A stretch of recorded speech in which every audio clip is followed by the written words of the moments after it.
So now I'd like to share with you a modified baseball choke.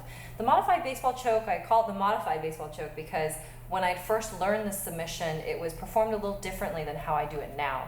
I've used it since I was a blue belt, many times in competition, a lot in training.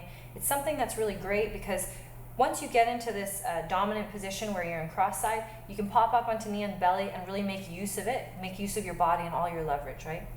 So from this position, again, we're gonna start off with a really tight control. I like to maybe tuck my thumb in behind my partner's lapel when I get into cross side. So as opposed to just having the hand here, I'm gonna go ahead and tuck the thumb on the inside. So this is already starting to set up my hand positioning. When I get my partner irritated enough, I'll take my hand on the opposite hip, and from here, I'll just pop up really quickly to hold a knee on belly. Now when I go knee on belly, there's two different ways that I'll try to hold it.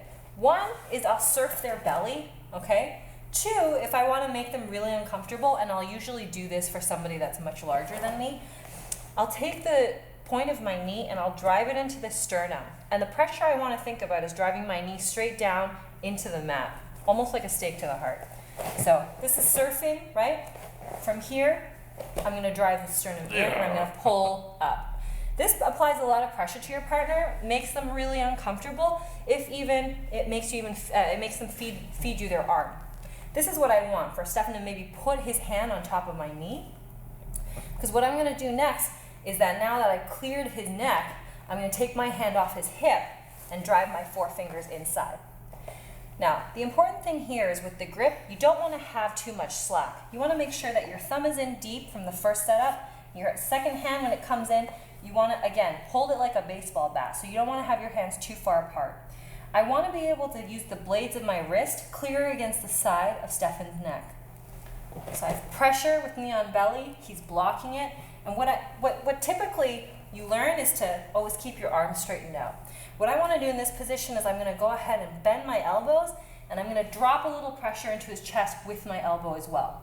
My knee is then going to start sliding across his pec and trap his bicep.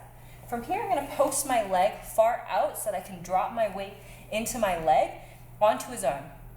Stefan can't really defend this here, right?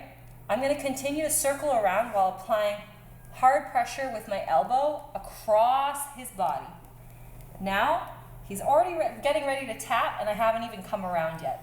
I could lighten the pressure a little bit so I can make it all the way around, drop my head, and finish. Again, you can see the color of Stefan's head is almost purple.